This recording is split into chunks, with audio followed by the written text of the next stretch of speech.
to have such a high-level delegation led by His Excellency the Prime Minister of Australia, Mr. Anthony Albanese, visit India, different parts of India. The relationship between Australia and India was very much reflected in this entire visit, given that it was such high level, led by the Prime Minister, had two senior ministers. Minister Don Farrell also is the majority leader of their Senate. Minister Madeleine King, who was the shadow minister of trade when we entered into our economic cooperation trade agreement, and with whom I had met in Perth before the ECTA agreement became operational. So, and is now the critical resources minister, something which is very important for the India-Australia relation. So two senior ministers, along with them a very, very high level delegation, reflecting the importance of India-Australia relations in the years to come, and the very important role that both countries are going to play at the G20 when India holds the presidency, that both countries play in several other multilateral engagements like the Indo-Pacific Economic Framework, the WTO, the Quad, amongst others. Today, Minister Farrell and I concluded the 18th India-Australia Joint Ministerial Commission, in which a very vast majority of subjects were discussed. We also, during this visit, apart from the wonderful discussions both Prime Ministers had, the Ministers had with different groups, we also revitalized the CEO's Forum, which was held on 9th March in Mumbai, with a very high-level delegation, possibly the highest level of Australian CEOs who came to India. And this Australia-India CEO Forum has been held, I think, after about 40 years, and truly gives energy to this engagement, to our efforts to add greater momentum and economic engagement between Australia and India. Like two brothers, both nations are working together on a very wide variety of subjects. During COVID, Australia and India worked closely on several areas of mutual interest. We also worked very closely in keeping the Indo-Pacific safe, secure, open. We both share democratic values, the rule of law. Our trading systems are transparent. We complement each other's economies, with Australia and India barely competing in any areas. We are truly two economies which can collectively, together, make a tremendous difference to the world. They have some very fine technologies, they have wonderful education systems, they are big in sports, and I am talking beyond cricket. And India has several offerings, particularly in terms of the manufacturing base, the large pool of managerial talent that we have, our startup ecosystem, our effort to create a large innovation framework in India, and therefore, both at the government level, political level, and at the business and people-to-people level, every level, this is one relationship that is going to grow by leaps and bounds. I would also like to share with friends from the media that we have both welcomed the resumption of negotiations for the second stage after the ECTA. The Economic Cooperation and Trade Agreement was the first stage of our economic engagement. We are now entering into phase 2 of our discussions, where we are looking at a much wider ambit of subjects in taking this into a comprehensive economic cooperation agreement. India and Australia have a matchless friendship. Of course, the match in India seems to be ending in a draw. Seems to show signs of ending in a draw. Let me correct myself.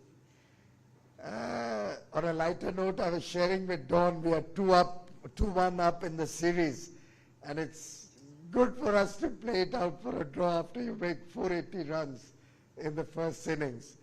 But may the best man win in a sporting event. But in trade, in economics, and in geopolitical work, it's a win-win for both countries. And between Australia and India, we have played out for a win-win where both sides win. You will recall that after we entered into the Ekta agreement, and Don Ekta in India translates in Hindi to unity. So it in a way signifies the great unity of interests, the unity of thinking, and the unity of art, culture, the tremendous relations that we have amongst our people, our tourism, our Bollywood. I was just sharing with Minister Farrell about the number of Bollywood movies shot in Australia. Some of them my favorite, Salam Namaste, for example. And I think we have a lot we can do together, a lot that will happen in the years to come. We are very, very dissatisfied with the $30 billion of trade amongst Australia and India. The officials had kept a target of $45 or $50 billion in the next 5 years. Both Minister Farrell and I have expressed our unhappiness to the trade negotiators and the teams, and we do hope we will be much more ambitious and aim for $100 billion trade between these two economies. That's the type of trust and friendship and faith that both countries have at the highest level between our two prime ministers and in a humble way between Minister Farrell and me. Thank you very much, Minister, for your generosity of time, for your visit to India. I'm truly delighted that we'll be able to work together to strengthen and deepen our bilateral relationship, and I'm sure we have good times and great times ahead for the businesses and the people of both countries. Thank you, Minister Farrell. Thank you, sir. May I now invite Honourable Minister from Australia to make his opening statement. Thank you. Well, thank you everyone for coming along today, and thank you Minister Goyal for jointly hosting this press conference with me today. I don't think I speak for myself, but also for the Prime Minister and Minister King. I don't think we could have wanted for a warmer, more generous welcome than we have received from yourself, the Prime Minister, but more particularly the people of India. I don't think there's been any time in the history of either of our countries where the relationship has been closer than it is right now. If I can look at it from the point of the Australian people, the Australian side, obviously during the period of COVID, international tourism pretty much dried up. But who were the first group of people to come back to Australia? It was the Indians, and pretty soon the number of Indians coming to Australia as tourists will exceed what the numbers were before COVID. International students. We have a lot of Australian universities who teach young Indian students. Who was the first group to come back after COVID ended? It was the Indian students, to the point now where we're even having trouble finding accommodation for them. There's so many coming back. More importantly, what's the largest group of immigrants coming to Australia right now? It's the Indian diaspora.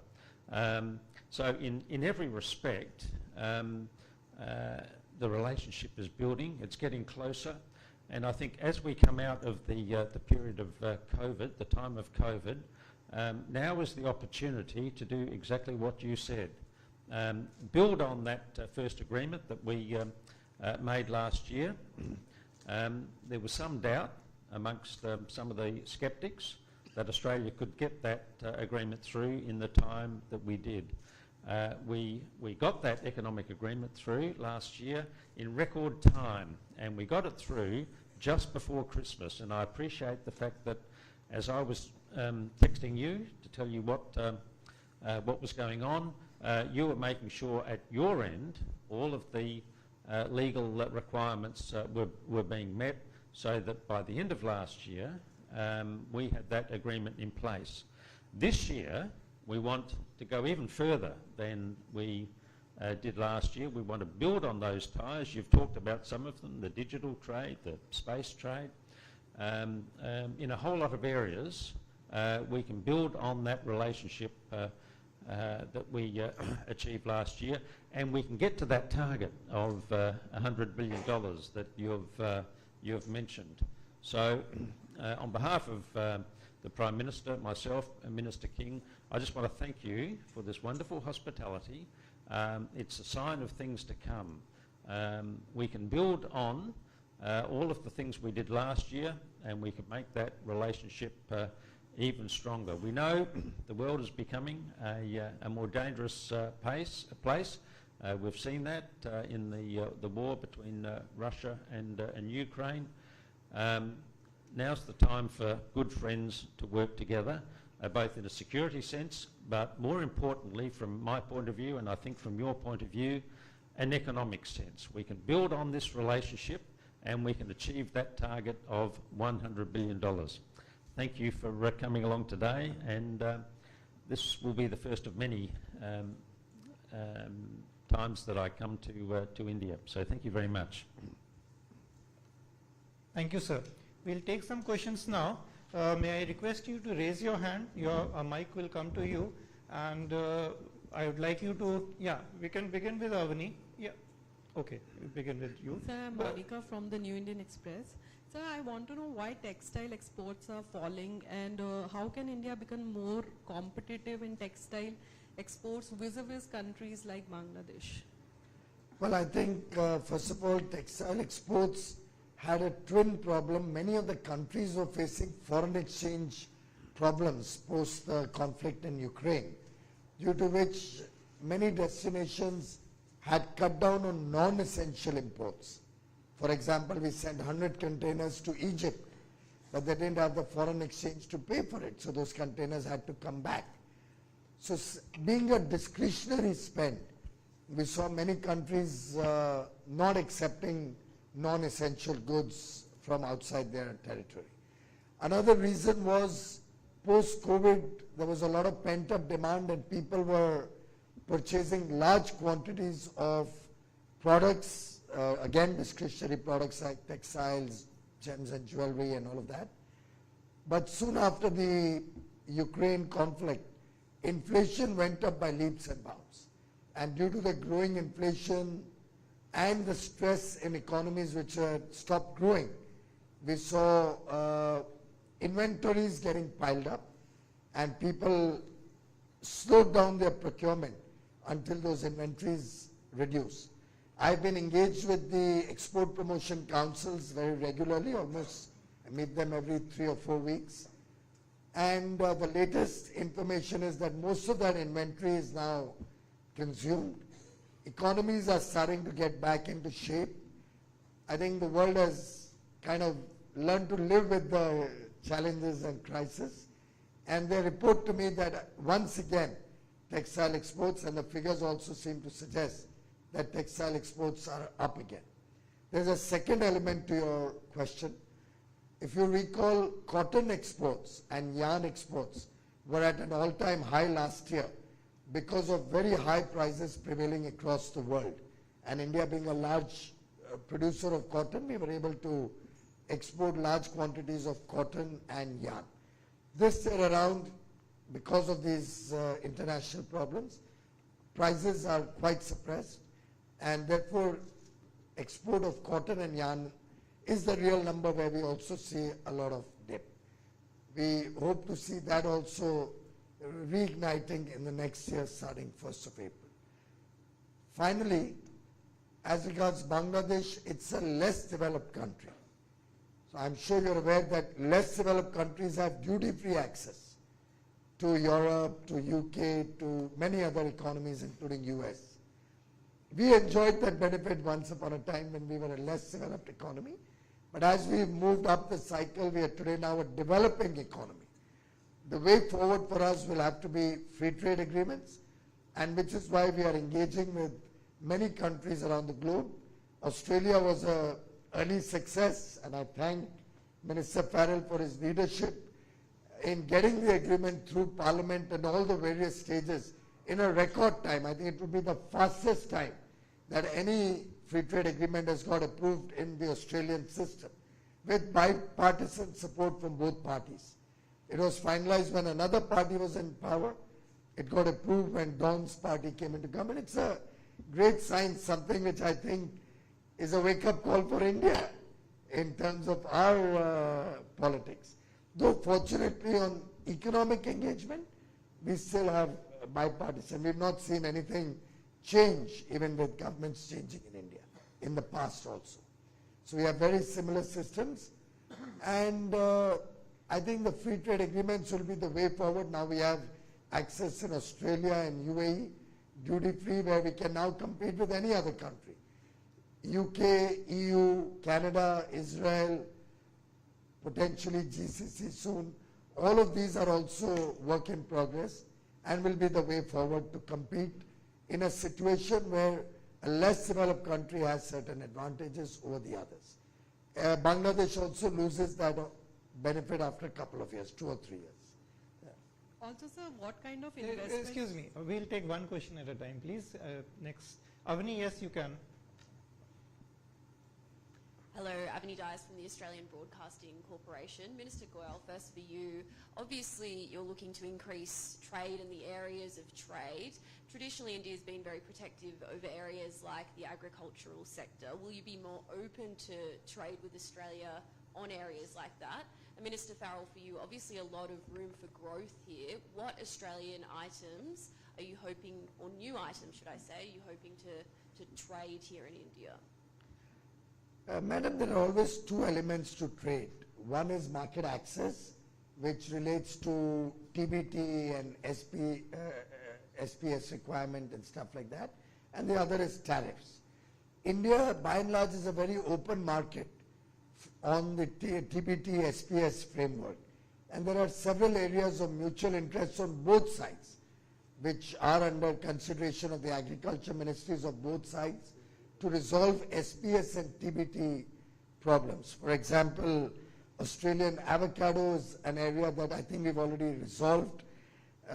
Indian okra is an area that I believe is either resolved or on the verge of getting resolved.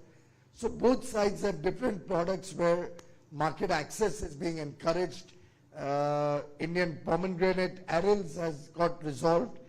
On their side, I think pet food certification issues are getting resolved. So those are areas which continuously see forward movement.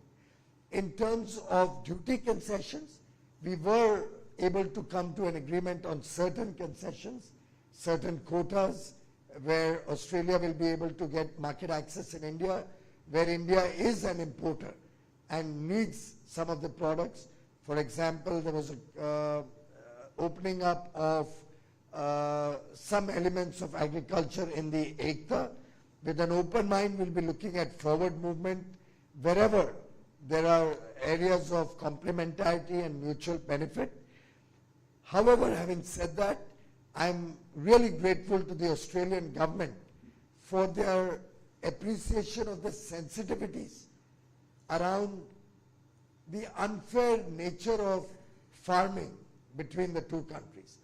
Australia is blessed to have a large land base and blessed to have large farms where they can use modern technology, where they have, their dairy has 1,000 livestock at one place with very modern practices, dairy practices.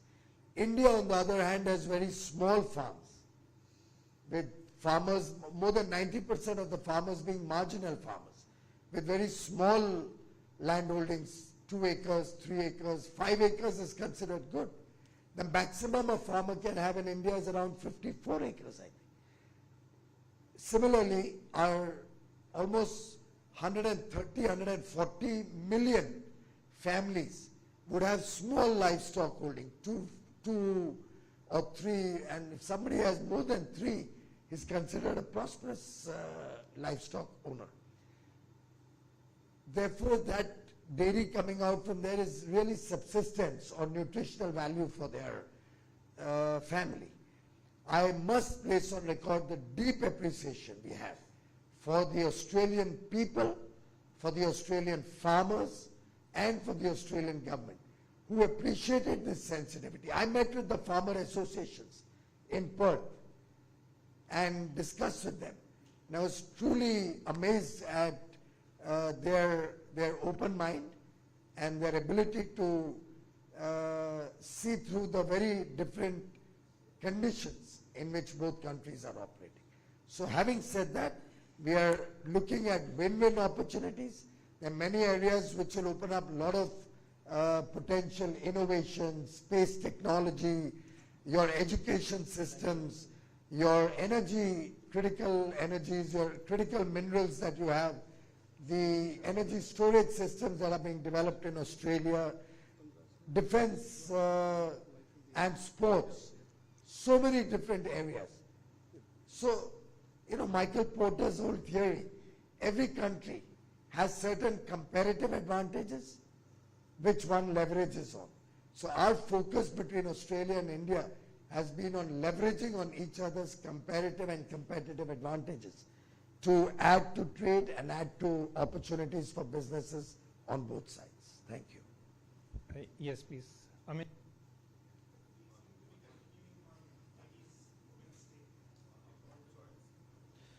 Look, I might just also respond, and I think Minister Goyal has covered a lot of the areas which jointly we're looking at.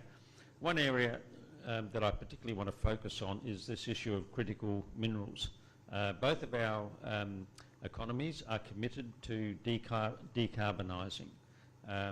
What's going to be crucial in that decarbonisation process is, for instance, a move to electric batteries.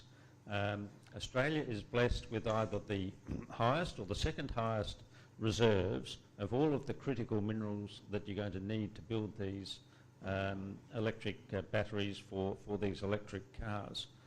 And I think Australia is a big country with a small population. We're going to need support and investment from India in order to develop these products. But we need to ensure that as part of our ongoing expansion of this industry, that we ensure that India plays a role in that, and we continue to support the Indian economy by providing those sorts of products. Digital trade. By 2030, there'll be 900 million Indian users of the internet. Young Indians are very active in the digital space.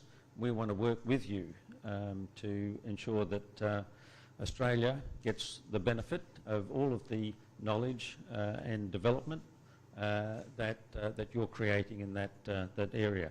So that's just 2 areas, I think, that offer great prospects under this new agreement.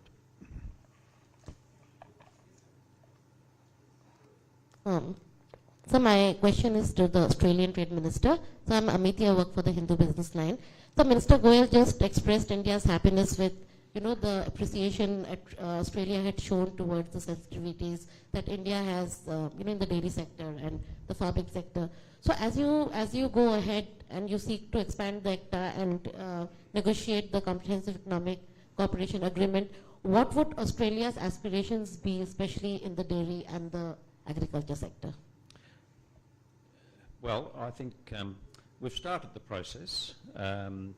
If I can give you an example, in the first month of the current agreement, $2.5 billion worth of Australian products were brought in to India at a lower tariff than the month before.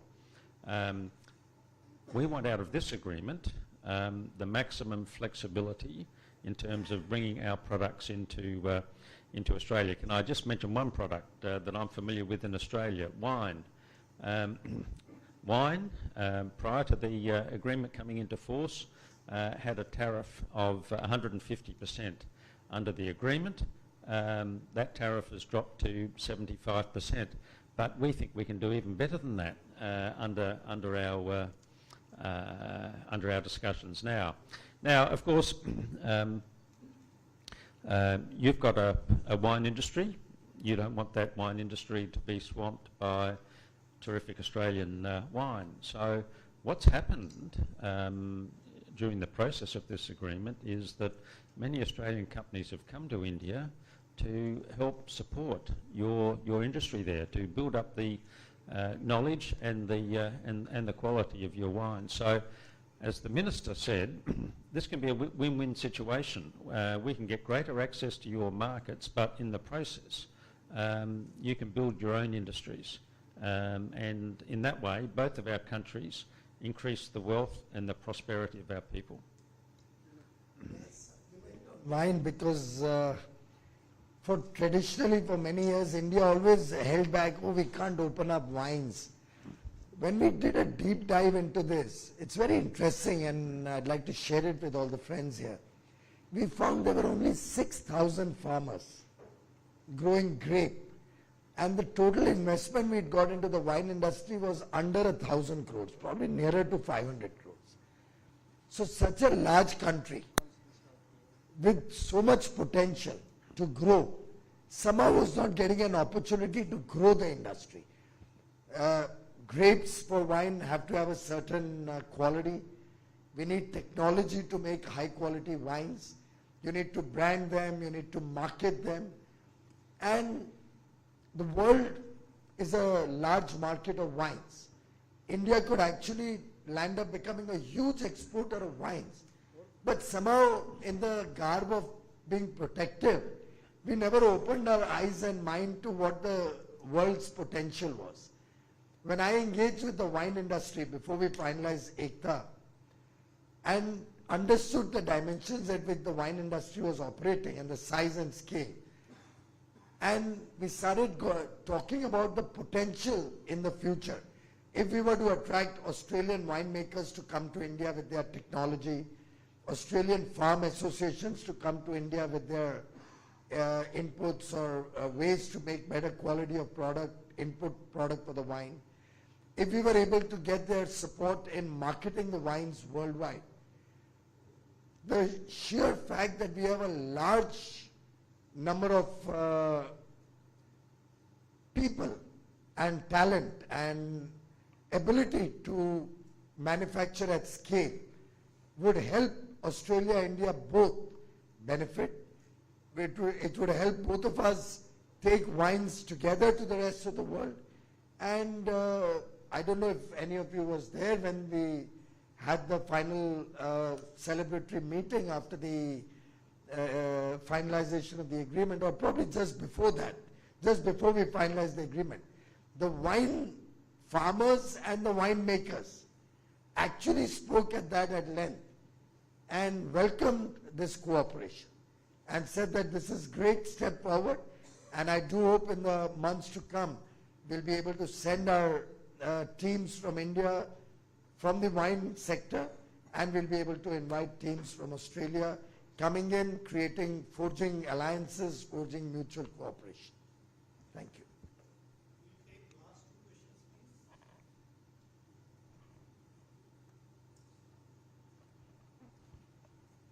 Yes, Rishi.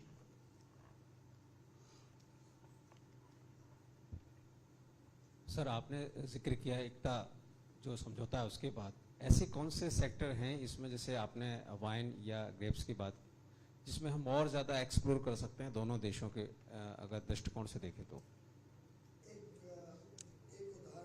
मैं अभी माननीय मंत्री जी ने बताया critical minerals. अब भारत में rare earth's या critical minerals का अभाव है, बहुत कमी है। ऑस्ट्रेलिया के पास रेयर अर्थ्स या क्रिटिकल मिनरल्स जैसे बैटरी में जो जाते हैं वो बड़ा भंडार है, जो वो आज के दिन प्रोसेस नहीं करते, उसमें से कुछ मैन्युफैक्चर नहीं करते, लगभग वो दूसरे अन्य देश ऑस्ट्रेलिया से लेके जाते हैं और उनकी इकोनॉमीज उस पर चल रही है, उनकी अर्थव्यवस्था उस पर डेवलप हो रही है, मैन्युफैक्चरिंग इंडस्ट्री आ रही है। हमें भी आगे चल के उदाहरण के लिए इलेक्ट्रिक व्हीकल्स में बैटरी लगती है, उसके लिए ये सब रेयर अर्थ्स, ये सब मिनरल्स की आवश्यकता पड़ेगी। तो हमने चर्चा की है, माननीय प्रधानमंत्री जी के लेवल पे भी इस पे चर्चा हुई है, और कल जो इनके साथ इनकी सहयोगी मंत्री मैडलिन किंग जो मिनरल रिसोर्सेज देखती हैं, उनकी और माननीय प्रहलाद जोशी जी की भी बड़े विस्तार से इस विषय पे चर्चा हुई है कि हम कैसे कोऑपरेट करें दोनों देश क्रिटिकल मिनरल्स में, कैसे ऑस्ट्रेलिया से हम भारत में क्रिटिकल मिनरल्स ला सकते हैं जिसकी बैटरीज बने, जिससे हमारा इलेक्ट्रिक व्हीकल्स का इकोसिस्टम और बड़े रूप में आगे जाए, जिससे हम पर्यावरण के ऊपर भी प्रभाव ला सके। और हो सकता है आगे चल के दिल्ली में अगर हमने सब गाड़ियों को इलेक्ट्रिक कर दिया तो शायद ये प्रदूषण की इतनी बड़ी समस्या जो हम सब झेल रहे हैं वो कम से कम हमारे बच्चों को ना झेलना पड़े। ऐसे अन्य क्षेत्र हैं, स्पेस टेक्नोलॉजी है, इसी प्रकार से स्पोर्ट्स है, जो स्पोर्ट्स में क्रिकेट तो एक स्पोर्ट है जहां पे हमने भी पूरी अहमियत, आज हम वर्ल्ड चैंपियन भी बने, पर कितने और क्षेत्र हैं, कोस्टल स्पोर्ट्स, वाटर स्पोर्ट्स, जिसमें ऑस्ट्रेलिया ने बहुत प्रगति की है, बहुत आगे चले गए। हमने चर्चा की है इनसे कि हम उसमें आपसे सीखना चाहते हैं, हमारे पास भी बड़ा कोस्ट लाइन है। ऐसे ही ऑडियो विजुअल सर्विसेज, अब बॉलीवुड की फिल्म सिर्फ वहां बने, उसके बदले हम चाहेंगे ऑस्ट्रेलियन फिल्म्स भी भारत में बने, हम चाहेंगे को प्रोडक्शन हो दोनों देशों के बीच में। तो बहुत संभावनाओं से भरा हुआ ये पार्टनरशिप है और हम सभी संभावनाओं पे साथ में काम करना चाहते हैं। was asking about what areas, so I focus on critical minerals, sports, Bollywood films, space technology, many areas where we could work together.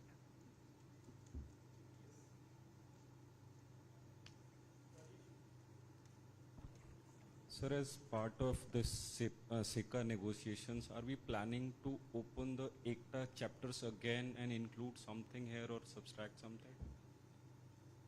In life, the only constant is change. और मैं समझता हूँ एक बड़ी दुर्भाग्यपूर्ण स्थिति है. I think it's a very unfortunate situation that in the past we have remained closed to what is happening around us in the world. I think we should always look at the future with an open mind and be willing to look at every possibility which can help us create more jobs, help us create more economic opportunities, and help us expand the wonderful relationship and friendship between these two countries. This would be the last question, please. I have two questions. One is for the Australian Trade Minister. Are you also looking at issues like gender sustainability as part of the overall agreement? And for Mr. Goel, you know, last time there was, you played the negotiations like a T20 game and, you know, clinched it very early. So what is the deadline that you're looking at to finalize this agreement? The short answer is yes. We are looking at both of those matters that you've raised, and I think they will be subject of good discussions with the Indian negotiators. Prior to the last election in Australia, so almost 12 months ago now, the previous government did not have as ambitious a target in terms of decarbonising our Australian economy. The new government, the Albanese government, has made a number of commitments, a 2030 commitment for a reduction to 43%, and then a 2050 reduction to net zero. they're ambitious targets, but we believe that with some focus, some effort, then we can achieve those targets. And I know from my discussions both with Prime Minister Modi yesterday and of course with Minister Goyal that India is similarly ambitious to make that transition from a fossil fuel economy to a renewable economy. In the past, Australia was a fossil fuel superpower. It's the ambition of the Albanese government to become a renewable superpower. We've talked about critical minerals, but we also need to talk about hydrogen. Australia is, again, blessed with lots of renewable energy. We're going to turn that renewable energy into hydrogen, and while we're transitioning with gas to decarbonise our economy, pretty soon we'll be using hydrogen. And again, we believe that we can build an industry based around hydrogen that will enable us to export to the rest of the world, just like we're doing with fossil fuels at the moment. Well, under Prime Minister Modi's leadership, I think all of us are aware that India has made tremendous strides on gender. We have made tremendous strides on environment. And in fact, we saw at Paris in 2015 at COP21, it was Prime Minister Modi who led from the front and brought all the different points of view together so that the world could come to a collective understanding on mutual respect for each other's conditions and concerns, as well as a shared and collective effort to fight this very serious challenge of climate change. India is a responsible global citizen, and we are proud of our achievements in terms of meeting our nationally determined contributions. India has set for itself a very ambitious target to be net zero, despite the fact that we are a developing economy and have a long way to catch up with the developed world. We believe that sustainability will be a part to economic progress also. It will add to our economic value, it will add jobs to the economy, and it will save lives. And India has very ambitious goals which we set before ourselves. You may be aware that, for example, we had a goal to be 40% clean energy in our installed capacity base by 2030. We achieved it in 2021 itself, 9 years ahead of schedule. Probably the only country in the world to achieve such a massive transformation in our energy mix. Now Prime Minister Modi has set a goal of 500 gigawatt by 2030. So we will be moving, as a matter of record, from 2014, when we came into government, we had barely 1 or 2 gigawatt of solar power. And collectively, in terms of renewable energy, we probably got 45 or 50 gigawatts in all. We'll be progressing that to 500 gigawatt by 2030. The fastest growth seen anywhere in the world. Similarly, you are all aware of the series of steps over the last 9 years that the Modi government has taken to give pride to our women and to work towards gender equality. Beti Bachao, Beti Padhao, whether it's free toilets to over 117 million families, homes, whether it's increased maternity leave, whether it's respect for working conditions for women and their safety, and a series of other measures that have been taken over 9 years reflect the confidence with which India today talks to the rest of the world, both in environment and in gender. And therefore, India is open to negotiations, open to discussions, and will look to engage with the rest of the world from a position of strength, from a position of achievement, and learn from the best practices, and also look at new economic opportunities with other countries. Minister Farrell rightly spoke about green hydrogen. India hopes to expand our green hydrogen ecosystem, converting to ammonia, and become a net exporter going forward. Prime Minister Modi, and I'm sure friends of the media are aware, he has articulated the vision of one earth, one sun, and one grid. And this is not something that he spoke today. It's been at the core of Prime Minister Modi's philosophy for years, if not decades. He first articulated this in a speech in Gujarat as Chief Minister of Gujarat around 15 years ago. And he's a passionate, he's very passionate about clean energy, he's very passionate about saving people from environmental hazards. And who knows, we are already in dialogue with UAE on this side and Saudi Arabia. We are in dialogue with Singapore, and we would like to have a dialogue with Australia so that we can expand our grid connectivity and look at moving towards one earth, one grid, so that when the sun rises in Australia, they can share their energy with us, and in different hours when we have surplus energy, we can share it with Australia, meeting each other's peak loads at different times. And should the world become one grid, the world would be a much safer and better place to live in. As regards deadlines, I have responded to this question umpteen number of times over the last 3 years as I have been moving rapidly to different free trade agreement negotiations. Anything done with a deadline is always dangerous. You land up making mistakes. But we must do things fast. And Prime Minister Modi, as you are aware, always believes in speed, but speed doesn't have to necessarily mean that you have to compromise on outcomes. Speedily, you can get good outcomes, as we saw in Ekta, and I assure you, we are both committed to speed in our SICA negotiations. The Prime Ministers have collectively tasked us to work towards closing the SICA negotiations within this calendar year.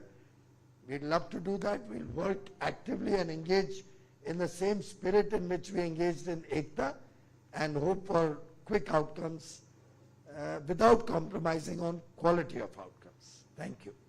Thank you, sir. With this, we come to an end of this briefing. I invite friends from the media to join us on lunch on the next room. Thank you, sir. Thank you, Minister, for joining and giving us so much time. Thank you.